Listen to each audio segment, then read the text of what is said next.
Christophe perd son premier flocon sur la Bretagne ce matin. Oui, regardez, c'est du côté de Bénodet. Alors ça reste encore timide actuellement. On a les premiers flocons qui tombent sur la zone. Ça arrive par le sud-ouest du département du Finistère, placé bien entendu en vigilance orange, neige et verglas. Du Finistère jusqu'à la Seine-et-Marne, cette vigilance sera bien entendu étendue vers le nord-est durant l'après-midi. On a également la neige jusque sur la Normandie, sur l'île de France. On retrouve cette dégradation qui arrive par l'Atlantique, qui arrive sur des températures extrêmement basses sur un tiers nord, température qui reste négative une bonne partie de la journée. Regardez avec le radar en blanc justement les premiers flocons de neige qui arrivent sur l'extrême sud-ouest de la Bretagne. On peut avoir de la pluie et de la neige mêlée sur le littoral des Pays de la Loire. Progressivement, ça deviendra de la neige sur l'ensemble de la Bretagne, en se dirigeant un petit peu plus vers la région centre et vers la Normandie. Ce sera de la pluie pour le sud-ouest car les températures sont bien plus élevées sur la zone. On aura plus de 10 degrés sur l'extrême sud alors qu'il n'y aura pas de dégel au nord de la Seine. Ce soir à 18h, au moment du couvre-feu, la neige aura gagné du terrain en direction du Loiret, en direction des Yvelines. Ça commencera à arriver vers l'île de France ou encore sur le département de l'Orne. Mais cette nuit, ça va se renforcer. Vraiment, le plus gros, c'est à partir de 20h, 21h sur l'île de France. Sur la totalité de l'épisode, 3 à 7 cm, localement jusqu'à 10 cm pour les Yvelines, pour l'Essonne, pour le Loiret. On aura ensuite la neige vers le nord-est. Pour demain, la perturbation à la mi-journée sera présente sur l'extrême est. On aura beaucoup de neige en altitude. Retour du soleil sur l'extrême nord, mais avec un vent très fort à 70 km/h. Soleil durant la nuit avec du vent fort. Et bien le ressenti sera glacial au lever du jour sur le pays. Et puis jeudi, encore des vents désagréables, beaucoup de soleil. Le matin, il y aura moins 7 degrés de moyenne, tout de même sur la moitié nord.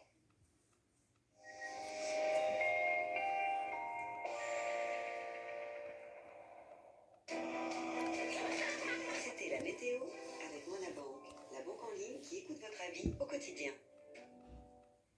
10h30, 23 départements en alerte orange pour neige, verglas ou encore grand froid. Nouvelle offensive de l'hiver aujourd'hui par l'ouest d'abord. La Bretagne, vous l'avez entendu à l'instant, devrait connaître un épisode neigeux remarquable, 5 à 15 cm de poudreuse en moyenne. La Normandie sera touchée dans l'après-midi et l'île de France en soirée. L'inquiétude autour du variant anglais, il gagne du terrain, notamment en Île-de-France, d'après une étude menée par le laboratoire Biogroup sur 7000 tests. Il représentait 37% des cas positifs en région parisienne la semaine dernière. Et dans certains départements, la hausse est encore plus marquée. 52% dans les Yvelines, 43% dans les Hauts-de-Seine. Des musées ouverts aujourd'hui à Perpignan. Le maire de la ville, Louis Alliot, défie le gouvernement. Il estime qu'il est grand temps de rouvrir les lieux culturels. Le préfet a saisi la justice. Et nous suivrons cette ouverture tout à l'heure, si elle a bien lieu, vers 11h.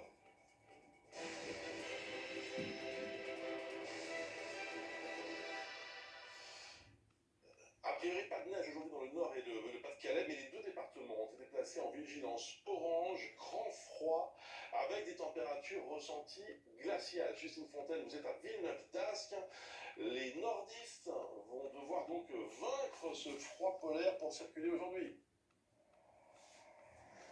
Oui, il fait actuellement moins 5 degrés, mais le ressenti est de moins 12. Et avec ces températures aussi froides, eh bien, les plaques de neige et les plaques de verglas persistent. Vous pouvez le voir sur ces images de Maxime Deveau. Il a neigé un tout petit peu cette nuit et pourtant le paysage est encore blanc. Alors justement, pour protéger les routes, eh bien, les déneigeuses, les saleuses ont patrouillé toute la nuit. Le but, eh bien, c'était qu'au petit matin, à 4h du matin, toutes les routes soient protégées pour éviter le moindre souci, le moindre embouteillage au moment des départs au travail. L'heure, elle est maintenant à la vigilance pour éviter qu'aucune plaque de verglas ne se forme. Mais étant donné que le temps est très sec, eh bien, le risque est moindre. Alors, on est quand même 8 à 9 degrés en dessous des normales de saison qui ne devraient pas être atteintes avant une dizaine de jours ici dans la région. Ce qui est aussi surveillé, ce sont des pluies verglaçantes qui sont annoncées pour demain. Et donc, je vous le disais, il fait actuellement moins 5 degrés, mais vraiment ce qui est le plus saisissant ici, c'est le ressenti. Moins 12 actuellement et on pourrait atteindre moins 16 en ressenti dans la journée. Justine Fontaine, nous sommes en direct avec François Jobard qui est prévisionniste à Météo France. Bonjour. Bonjour. On vient de voir un beau ciel bleu là au-dessus de Villeneuve-d'Ascq ce matin. C'est pas dans cette région qu'il faut chercher les flocons. C'est vraiment sur la Bretagne dès ce matin et ensuite sur Normandie, centre et Île-de-France. Commençons par la Bretagne. Vous attendez des quantités de neige assez conséquentes? Disons qu'on attend globalement à l'échelle de la Bretagne des quantités de neige entre 5 et 10 centimètres en général. Donc ce ne sont pas des quantités forcément exceptionnelles, mais ce qui est notable, c'est que l'ensemble du territoire de la Bretagne va être touché par ces chutes de neige. Donc ça en fait un événement assez remarquable à ce titre. Donc 5 à 10 centimètres généralisés à l'ensemble de la Bretagne, avec, on peut le préciser, donc des risques de pluie verglaçante dans la partie sud de la Bretagne. Alors ces neiges vont ensuite progresser en direction de l'est, en direction du Maine, en direction du nord de la région centre de l'Île-de-France ce soir, avec des chutes de neige qui donneront sur l'Île-de-France en général entre 2 et 7 cm et même 8 à 10 cm possibles sur le sud de l'Île-de-France. Donc il y aura on attend davantage de neige sur une partie sud de l'Île-de-France que sur le nord.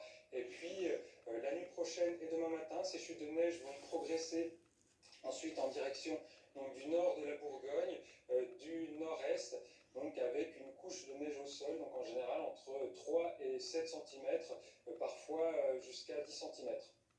François Jobard, c'est important, on le sait, pour les conditions de circulation en Ile-de-France. Cette neige en région parisienne, elle est attendue à partir de quelle heure?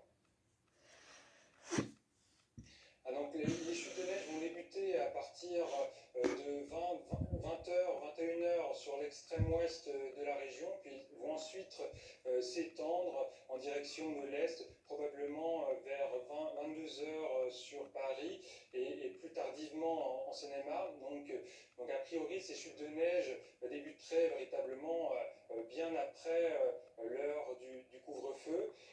Et puis on peut signaler aussi que les nuits suivantes, en raison des sols enneigés, on attend des températures qui seront particulièrement basses, qui pourront descendre sous la barre du -10 degrés localement, donc dans la nuit de mercredi à jeudi. Ce qui signifie donc que cette neige va tenir, contrairement aux épisodes précédents là, du début du mois de janvier. Oui, absolument. Alors c'est vrai que notamment en Ile-de-France, mais plus généralement sur l'ensemble des régions de plaine, la problématique de la neige peut être est-ce que la température sera suffisamment basse pour qu'elle tienne? Là, ce n'est pas la question. Les températures seront proches de zéro et même bien souvent négatives, ce qui fait que la tenue au sol sera assurée dès le début des précipitations. Donc à partir de la mi-journée en Bretagne, et puis à partir de la fin de soirée, donc pour l'Île-de-France, on attend de la neige qui va tenir instantanément au sol. Merci beaucoup François Jobard, merci pour toutes ces prévisions. Évidemment, soyez extrêmement prudents, vous nous suivez ce matin sur la Bretagne, bien entendu, et ensuite, vous l'avez compris, sur toutes les régions qui vont aller jusqu'à l'Île-de-France. Grande prudence avec l'arrivée de cette neige qui va tenir. 10h36 sur BFM TV, on va s'intéresser aux étudiants qui vivent, vous le savez probablement, une situation extrêmement